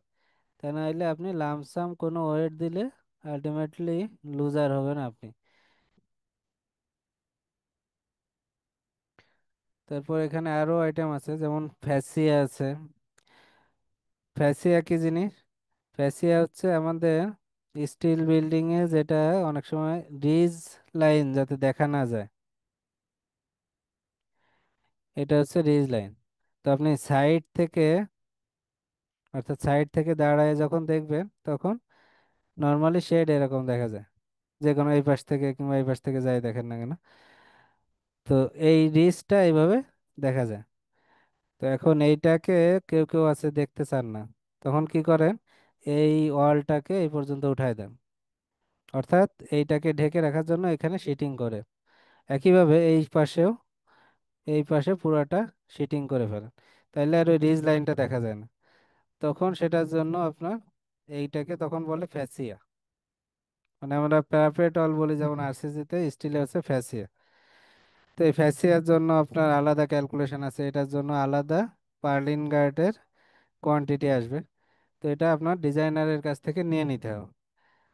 তো যদি ডিজাইনার এইটা আলাদাভাবে ডিজাইন না করে, তো এটার জন্য হিউজ ওয়েটের একটা ভ্যারিয়েশন তৈরি হয়ে যায়। তারপর ডোরের ক্ষেত্রে ছোট ছোট অনেক, মানে ক্ষুদ্র ক্ষুদ্র অনেক আইটেম লাগে, যেটা আমাদের স্টিলে বলা হয় যে আমরা, যারা ডোর ক্যালকুলেশন ভালো জানে, তারা স্টিলের মানে সবকিছু জানে, এরকম একটা প্রবাদ আছে অনেক ক্ষেত্রে। অর্থাৎ অনেকে আছে, অনেক সিনিয়র পার্সন স্টিলের কাজ অনেক দিন ধরে করতেছেন, অথচ ডোরের কি কি আইটেম সেটা জিজ্ঞাসা করলে দেখবেন যে অনেকেই জানে না। কারণ এটা না জানাটাও অস্বাভাবিক কিছু না, কারণ এর ভেতরে অনেক ক্ষুদ্র ক্ষুদ্র অ্যাক্সেসরিজ আছে, যেগুলো আসলে প্র্যাকটিস না করলে কিংবা ইন ডেপথে না ঢুকলে আপনি জানবেন না। তো আপনার কাছে একটা ডোর চাইলো একটা ক্লায়েন্ট, তো ডোর আপনি লামসাম একটা ওয়েট দিয়ে দিলেন কিংবা একটা রেট দিয়ে দিলেন, কিন্তু এর ভেতরে যখন কাজ করতে গেলেন, তখন দেখলেন যে হাজারটা আইটেম আসতেছে, যেগুলার রেট আপনার যে রেট দিয়েছেন সেটার সঙ্গে অবশ্যই মানে মিলবে না, এটা স্বাভাবিক। তো এই জন্য এটার ইন ডেপথে ক্যালকুলেশন জানতে হবে। এরপর স্টেয়ার আছে, গ্রেটিংস আছে, কেজ লেডার আছে। প্রত্যেকটা আইটেমের ড্রয়িং সম্পর্কে ক্লিয়ার আইডিয়া থাকতে হবে, এবং ড্রয়িং এ ক্লিয়ার ডাটা থাকতে হবে। ক্লিয়ার ডাটা যদি না থাকে, তখন আপনি লামসাম একটা ধরতে পারেন, কিন্তু আগে আপনাকে জানতে হবে যে ক্লিয়ার মানে কনসেপ্ট নিয়ে কাজ করতে হবে। যদি না থাকে সেটা তো এক্সেপশনাল, ধরে নিতে হবে আমাদের সব ডাটাই অ্যাভেলেবেল। আর এস্টিমেটটা তো করা হয় ডাটা অ্যাভেলেবিলিটির উপর বেস করে। আপনি অ্যাজাম্পশন করে যেটা করবেন ওইটা তো অ্যাজাম্পশন, ওইটা তো আর এস্টিমেট না। এস্টিমেটটা হচ্ছে আপনার ড্রয়িং দেওয়া আছে সেটার রেসপেক্টে আপনি আহ, যে ওয়েটটা আসতেছে সেটা ক্যালকুলেশন, কিংবা যে ম্যাটেরিয়াল আসতেছে সেটা। তো এখানে স্টেয়ার ড্রয়িং দেখানো হবে, সেটার এস্টিমেট কিভাবে করতে হয় সেটা দেখানো হবে। গেটিংস কি কি আইটেম থাকে সেগুলা কিভাবে ক্যালকুলেট করতে হয় সেটা দেখানো হবে। একটা কেজ লেডারে কি কি আইটেম থাকতে পারে। তো এরপর মেজানাইন বিল্ডিং যদি কোনো থাকে এবং কোনো ক্রেন বিল্ডিং থাকে, সেইগুলাতে অ্যাডিশনাল কি কি আসবে। মেজানাইন বিল্ডিং হইলে যেমন ডেকিং প্যানেল কিভাবে ক্যালকুলেট করতে হয়, তারপরে করোগেটেড লেন্থ যেগুলা, এটা রেসপেক্টিভ ওয়েট কিভাবে আসে, চেকার প্লেট এর নর্মাল সাইজ কেমন হয় সেগুলা, আহ, কিভাবে জয়েন্ট হয় একটার সঙ্গে একটা, কোনো স্টেজ আসে কিনা। তারপর গ্রেটিংস এর ওয়েট কিভাবে ক্যালকুলেট করতে হয়, মেজানাইন এজ অ্যাঙ্গেল কি জিনিস, আর সেটার কোথায় দিতে হয়, সেটা লেন্থ কেমন হয়, শেয়ার স্ট্যাট কিভাবে ক্যালকুলেট করতে হয়, রূপ লাইফ লাইন অনেক সময় ইউজ করে অনেকে। এটা মাল্টি ন্যাশনাল প্রজেক্ট হইলে হয়তো অনেকে ইউজ করে, কিংবা যারা অনেক ভালো ক্লায়েন্ট তারা অনেক ক্ষেত্রে এটা চায়। তারপর ক্রেনের ক্ষেত্রে ক্রেনের গার্ডার, হয়েস্ট গার্ডার, সার্জ গার্ডার এগুলা কি জিনিস, crane stopper, crane walkway accessories, crane maintenance platform, সেগুলোর জন্য কি কি ম্যাটেরিয়াল আসে, সেগুলোর সব কিছু ওয়েট ধরে ধরে ক্যালকুলেট করতে হবে। তারপর বেসিং মেম্বার কি ইউজ করা হয়েছে মডেলে। যদি আপনি মডেল থেকে ওয়েট পেয়ে যান সেটা তো অবশ্যই ভালো, কিন্তু যখন আপনার ম্যানুয়াল ক্যালকুলেশন করতে হবে, ক্লায়েন্ট কোনো ড্রয়িং দিয়ে দিছে, তখন আপনি সেটা লেন্থ জানেন আর সাইজ জানেন, তাহলে সেটাকে ইউনিট ওয়েট দিয়ে গুণ করে আপনার ইয়ে করতে হবে, ওয়েট ক্যালকুলেট করতে হবে। সাপোজ এই যে একটা এখানে কোন টাইপের বেসিং আছে, সেটা সাইজ কত, তাহলে এটার জন্য আপনার এই লেন্থটা লাগবে। ক্যাট ফাইল এস্টিমেশনের জন্য cat file most important. Cat file থাকলে এই ডাটাগুলা নেওয়া যায় ক্লিয়ারলি, না হইলে অনেক কিছু পিডিএফ থাকলে অনেক কিছু ডাটা পাওয়া যায় না। এই জন্য ক্লায়েন্ট কোনো ড্রয়িং দিলে অবশ্যই বলবেন যে ক্যাট ফাইল কালেক্ট করে দেওয়ার জন্য, তখন আপনাদের জন্য এস্টিমেট করতে সুবিধা হবে। এরপর যদি কোনো স্টার্ট মেম্বার থাকে, স্টার্ট মেম্বার কি মেম্বার দেওয়া হয়েছে, পাইপ মেম্বার নাকি টিউব মেম্বার নাকি বক্স, নাকি আই সেকশন নাকি অ্যাঙ্গেল, সেই অনুযায়ী আপনার এর এস্টিমেট আসবে। এরপর আরো যে অ্যাক্সেসরিজ আইটেমের মধ্যে আছে ইউপিভিসি ডাউন পাইপ, এগুলা কোথায় লাগে, এগুলার ডায়া কেমন হয়, তারপর লেন্থ কেমন হয়, কেমিক্যাল বোল্ট যেগুলা লাগবে কিনা এই প্রজেক্টে, কিংবা কেমিক্যাল বোল্টের ওয়েট গুলা কিভাবে আসে, কেমিক্যাল বোল্ট। এরপর হিল সাইড অসার, রড বেসিং এর জন্য আমাদের হিল সাইড অসার লাগে। তো এগুলো কয়টা লাগে, এগুলো সম্পর্কে যদি আমাদের আইডিয়া না থাকে, ডিটেইলিং সম্পর্কে যদি আইডিয়া না থাকে, তাইলে কিন্তু এস্টিমেট অনেক কিছু আছে স্কিপ হয়ে যাবে। এরপর ডাবল ফেস টেপ লাগবে কোথায়, এটা মূলত ইনস্টলেশনের জন্য লাগে। তারপরে স্কাইলাইট আছে কিনা, কোনো অল লাইট আছে কিনা, সেগুলোর সাইজ নর্মালি কেমন হয়, কিংবা এটা আপনার এটার ক্ষেত্রে একটা ইম্পর্ট্যান্ট জিনিস বলি, সেটা হচ্ছে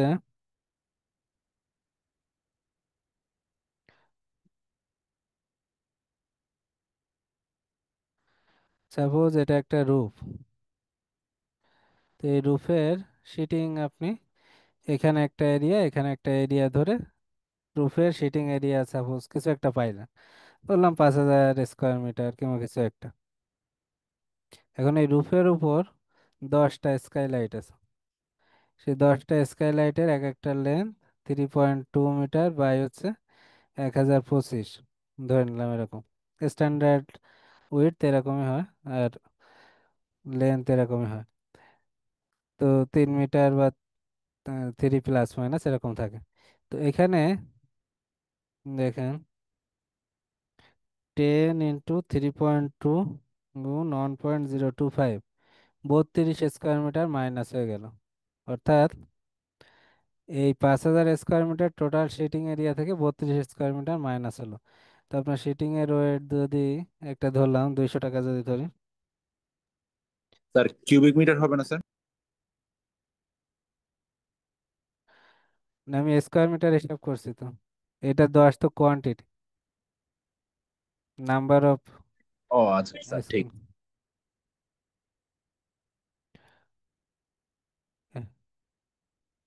এখানে রেট আরো বেশি, আমি স্কোয়ার মিটারে রেট দিচ্ছি। এটা কেজিতে রেট আসে মূলত, স্কোয়ার মিটারও দেয়। তো এটা এই যে 32 স্কোয়ার মিটার, তো কেউ যখন ক্যালকুলেট করলো করলো বা এস্টিমেট করলো, একজন 5,000 স্কোয়ার মিটার ধরে রেট দিল, আর একজন 32 স্কোয়ার মিটার মাইনাস করে রেট দিল। অর্থাৎ এই যে রুফে যে স্কাইলাইটটা, এইটা কিন্তু মাইনাস হবে। স্কাইলাইটের রেট তো আপনি আলাদাভাবে ধরতেছেন, তো রুফের এরিয়া থেকে যদি স্কাইলাইট মাইনাস না করেন, তখন এইটা আপনার আলটিমেট ওয়েটের সঙ্গে বেশি চলে যাবে, প্লাস রেটও বেশি হয়ে যাবে। একইভাবে অলের ক্ষেত্রে আমার অল লাইট থাকতে পারে। অল লাইট থাকলে সে অল লাইট আপনার অল শিটিং থেকে অল লাইট মাইনাস হবে, যদি অল শিটিং এর মধ্যে অল লাইট গুলা থাকে। অনেক জায়গায় আছে লুভার থাকবে, কোথাও আছে উইন্ডো থাকবে। তো এগুলার জন্য যদি আপনার স্কোপে না থাকে, এগুলো সাপোজ উইন্ডো ক্লায়েন্টের স্কোপে, লুভার আপনার স্কোপে থাকতে পারে, তাহলে লুভারের ওয়েট তো আপনি আলাদাভাবে ক্যালকুলেট করতেছেন, লুভারের জন্য তো আলাদা রেট দিচ্ছেন। তো সেই এরিয়াটুকু তো আমার এরিয়া, এই ওয়ালের এরিয়া থেকে মাইনাস করতে হবে। তো এই জিনিসগুলো অনেকেই করে না, অর্থাৎ এটা এই না করার জন্য আলটিমেটলি দেখা যায় যে অনেক গ্যাপ চলে আসে। তারপর তার একটা ইম্পর্টেন্ট জিনিস আছে, সেটা হচ্ছে লক সিম রুফ। এখন বর্তমান সময়ে লক সিম রুফটা বেশ প্রচলিত, এবং এটার ভালোই চাহিদা আছে। তো এই লক সিম রুফের ক্ষেত্রে এগুলা মূলত আমরা বলি স্ট্যান্ডিং সিম রুফ বা লক সিম রুফ। এইগুলার স্ক্রু হয় না নর্মালি, এগুলার মধ্যে কোনো স্ক্রু করা হয় না। এগুলো একটা একটার সঙ্গে সিমিং করে, সিমিং মানে জয়েন্টটা হয় সিমিং মেশিং দিয়ে আর কি। তো এটার জন্য কি কি অ্যাডিশনাল লাগে, বোর্ড লাগে কিংবা অ্যাডিশনাল কি জিনিস লাগে, সেইগুলা ডিসকাস করা হবে এই কোর্সে। তো এছাড়াও আরো আমাদের মেইন ক্যালকুলেশন শিটটা যদি একটু দেখেন, এখানে দেখেন প্রত্যেকটা আইটেম ধরে ধরে ক্যালকুলেশন আছে। মেইন ফ্রেমের মধ্যে যে ম্যাটেরিয়াল গুলা থাকবে সেটা আসবে, অ্যাঙ্কর বোল্ট, তারপর মেজানাইনের মধ্যে decking sheet, checker plate, mezzanine edge angle, fastener কয়টা লাগতেছে বা স্ক্রু কয়টা লাগতেছে, শেয়ার স্ট্যাট কত পর পর দেওয়া হচ্ছে, সেটা কয়টা কোয়ান্টিটি মানে পিসে বের হচ্ছে। তারপর চেকার প্লেটের সাপোর্টিং যে অ্যাঙ্গেল লাগে, ক্রেন সিস্টেমের জন্য কি কি মেম্বার, প্রত্যেকটা মেম্বারের ক্যালকুলেশন এখানে দেখানো হবে। তারপর পার্লিন গার্ড কত পর পর দিচ্ছি, পার্লিন গার্ডের ওয়েটে ভালো একটা ভ্যারিয়েশন হয়। দেখা যায় যে পার্লিন গার্ড গুলা, সাপোজ কোনো ডিজাইনার ডিজাইন করছে, এটা উপর দিয়ে এটা হচ্ছে রাফটার, রাফটারের উপর দিয়ে পার্লিন চলে গেছে, তো এখানে ইনক্লাইন ফ্লাঞ্জ বেড়েছে। তো এটা তো আমরা ছবি দেখছি অলরেডি। তো কোনো কোনো ডিজাইনার আছে, এই একটা পার্লিন সাপোজ এই পার্লিনটা এই পর্যন্ত শেষ এখানে, আর এই পার্লিনটা আসতেছে, এই পার্লিনটা এসে এখানে ল্যাপিং হচ্ছে। তো ল্যাপিং এর লেন্থটা মোস্ট ইম্পর্ট্যান্ট। অর্থাৎ এই যে পার্লিনটা, এই পার্লিনের সঙ্গে অ্যাডিশনাল এই যে ল্যাপিং অ্যাড হচ্ছে, তো এই ল্যাপিং এর লেন্থ কেউ হয়তো 375 মিলি ধরে ডিজাইন করতেছে, কেউ ধরতেছে 705 মিলি। তো এই ল্যাপিং এর লেন্থের জন্য আপনার ওয়েট অনেক ভ্যারি করে পার্লিনের ক্ষেত্রে। তো এইগুলা কেউ কেউ আছে একদম সূক্ষ্মভাবে এস্টিমেট করে না। আবার সি পার্লিন যদি হয়, সি পার্লিনের ক্ষেত্রে টোটালি কোনো ল্যাপিং লাগে না। তো আপনি সি পার্লিন ডিজাইন করতে যেয়ে ভুল করে ল্যাপিং ধরে ফেললেন, তখন কি হবে? ওয়েটটা অনেক বেশি বেড়ে যাবে এবং সে এই পার্লিনের রেটও অনেক বেশি। তো সেহেতু আলটিমেটলি আপনি প্রতিযোগিতা থেকে পিছায় পড়তেছেন। তো এরকম আরো অনেক ক্ষুদ্র ক্ষুদ্র জিনিস আছে। পার্লিনে কত পিস ক্লিপ লাগবে, কয়টা বোর্ড লাগবে, কয় পিস, সেগুলারও একদম সূক্ষ্মাতি সূক্ষ্ম হিসাব করতে হবে। তারপর এখানে স্যাগ রড, স্যাগ রডের ল্যাপিং কত হয়, স্যাগ রড টু স্যাগ রড স্পেসিং কত, মানে পার্লিন টু পার্লিন স্পেসিং কত, সেই অনুযায়ী স্যাগ রডের ল্যাপিং, অর্থাৎ একটা স্যাগ রড ল্যাপিং দিতে গেলে তার মাথায় কিছু অংশ এক্সট্রা রাখতে হয়, সেটা কতটুক লেন্থ। তো এগুলা যদি আপনার ধারণা না থাকে, তাহলে কিন্তু এই লেন্থ ঠিক থাকবে না, লেন্থ ঠিক না থাকলে ওয়েট ঠিক থাকবে না। বেসিং এ যে মেম্বারগুলা ইউজ করতেছেন, সেই বেসিং এর সাইজগুলা কি হবে, সেটার লেন্থ কত, এগুলার আপনার অ্যাকচুয়াল ওয়েট ক্যালকুলেশন, বেসিং হোক, পাইপ হোক, টিউব হোক, যে কোনো মেম্বারের ক্ষেত্রে অনেকেই যেটা করে, যেটা আমি একটু আগে বলছি, যে এখান থেকে আপনি কেটে দিয়ে টোটাল একটা, মানে এটা হলো বক্স সাপোজ, তো এটা কি করে অনেকে টোটাল লেন্থটা কাউন্ট করে থিকনেস দিয়ে গুণ করে দেয়।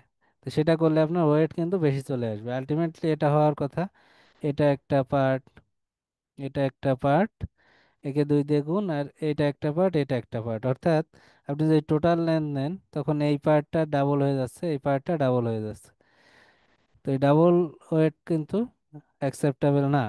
এটা করলে আলটিমেটলি ওয়েট বেড়ে যাবে। তারপর এখানে শিটিং এর থিকনেস কত, এই থিকনেসের উপর আপনার ওয়েট অনেক ভ্যারি করে। অর্থাৎ শিটিং এর থিকনেস আছে 0.47 মিলি, আছে 0.5 মিলি, আছে 0.6 মিলি আছে। আপনি এইটাতে কত ইউজ করবেন, সেটা অনুযায়ী আপনার টোটাল ইউনিট ওয়েট আসবে। এরপর একটা শিটিং এ পার স্কোয়ার মিটারে কয়টা করে স্ক্রু লাগতে পারে, এটা সম্পর্কে আপনার আইডিয়া থাকতে হবে। তারপর কি কি স্ক্রু আসতে পারে, সেগুলোর লেন্থ কেমন হয়, অর্থাৎ এই যে স্ক্রুর সাইজগুলা কেমন হয়, সেগুলা আপনার রেট অ্যানালাইসিসের জন্য লাগবে। যদি স্ট্যান্ডিং সিম রুফ হয় তাহলে সেগুলার হিসাব কিভাবে আসবে। তারপর এখানে যত ট্রিম আছে, deep trim, gable trim, ridge panel, lip gutter, corner trim, sheeting angle, valley gutter, gutter stuff, down pipe stuff, এরকম হাজার হাজার আইটেম আছে। তো প্রত্যেকটা আইটেম আপনার সূক্ষ্মভাবে হিসাব করতে হবে। তারপর এই যে ক্যানোপি, একটা ক্যানোপি হিসাব করতে গেলেও ক্যানোপির মধ্যে দেখেন কতগুলো আইটেম আসতেছে। একটা রূপ মনিটর হিসাব করতে গেলে সেই রূপ মনিটরের মধ্যে দেখেন কত আইটেম আসতেছে। একটা রিজ ভেন্টিলেটর হিসাব করতে গেলে সেগুলোর মধ্যে কত আইটেম আসতেছে। ফ্যাসিয়া, মানে প্রত্যেকটা জিনিসের, ডোরের মধ্যে, ডোরের দুইটা পার্ট থাকে, একটা হচ্ছে ওয়েটেড পার্ট আর একটা হচ্ছে অ্যাক্সেসরিজ পার্ট। তো এখানে এইগুলো হচ্ছে ওয়েটের মধ্যে চলে যাচ্ছে। ডোরটা হিসাব করে এরকম কোম্পানির সংখ্যা নাই বললেই চলে, মানে ডোরের ওয়েট হিসাব করে। আমি এখনো পর্যন্ত কাউকে পাই নাই। আমি আমার কোম্পানিতে প্র্যাকটিস করি, কিন্তু আমি এখনো পর্যন্ত অন্য কোম্পানির কাউকে পাই নাই যে ডোর হিসাব করে। ডোর হচ্ছে লামসাম ওয়েট দিয়ে দেয়। কিন্তু ডোরের যে কতগুলো আইটেম আছে, এখানে দেখেন 3 আর 3, এখানে আছে 3 আর 3 6 7টা আইটেম এখানে, আর অ্যাক্সেসরিজ আইটেমে আরো আছে,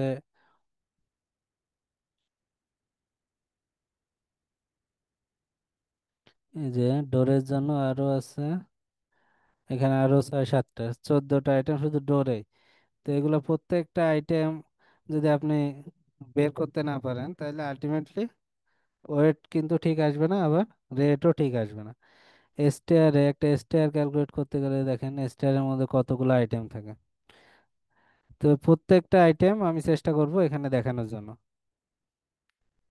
তারপর লুভার আছে, গ্রেটিং আছে, কেজ লেডার আছে, আদার যত অ্যাক্সেসরিজ আছে, অ্যাক্সেসরিজ এর মধ্যে স্কাইলাইট আছে, অল লাইট আছে, ডাউন পাইপ আছে, এক্সস্ট ফ্যান আছে, টার্বো ভেন্টিলেটর আছে, double face tape, silicone sealant, cable bracing, hillside washer, eye bolt, তারপর এন্টি উইন্ড ক্লিপ, এগুলো মূলত ইয়ের জন্য স্ট্যান্ডিং সিম রুফের জন্য লাগবে।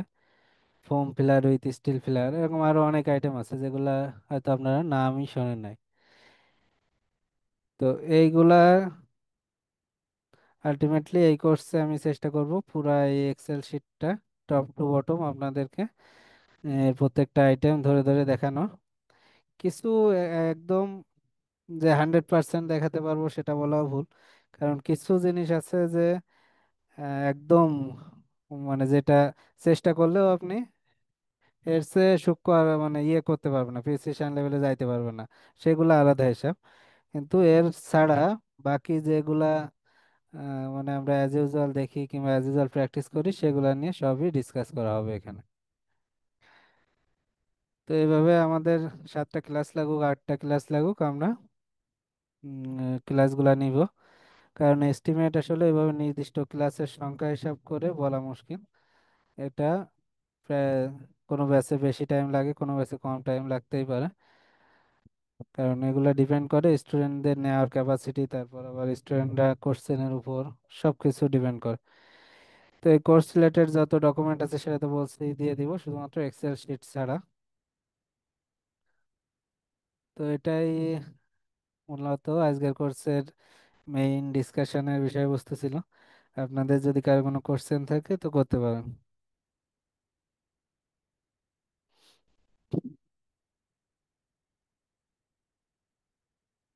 তো এখন তো একজন আছেন নাকি?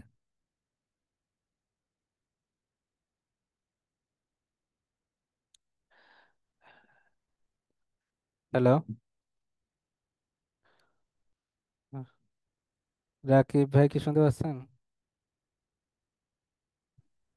হ্যাঁ, কি অবস্থা? হলো। হ্যাঁ হ্যাঁ, আপনার কোনো কোশ্চেন আছে কিনা? না, আজকে নাই। ঠিক আছে। আচ্ছা, ঠিক আছে তাহলে কোশ্চেন না থাকলে আজকে এই পর্যন্তই। তাহমিদ ভাই কি আছেন?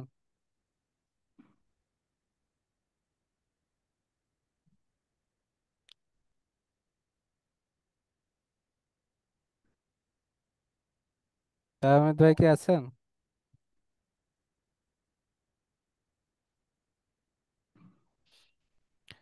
আচ্ছা, তো ঠিক আছে তাহলে আজকে এই পর্যন্ত, আর কন্টিনিউ না করি। ওকে, ঠিক আছে। ধন্যবাদ সবাইকে। আচ্ছা, থ্যাংক ইউ।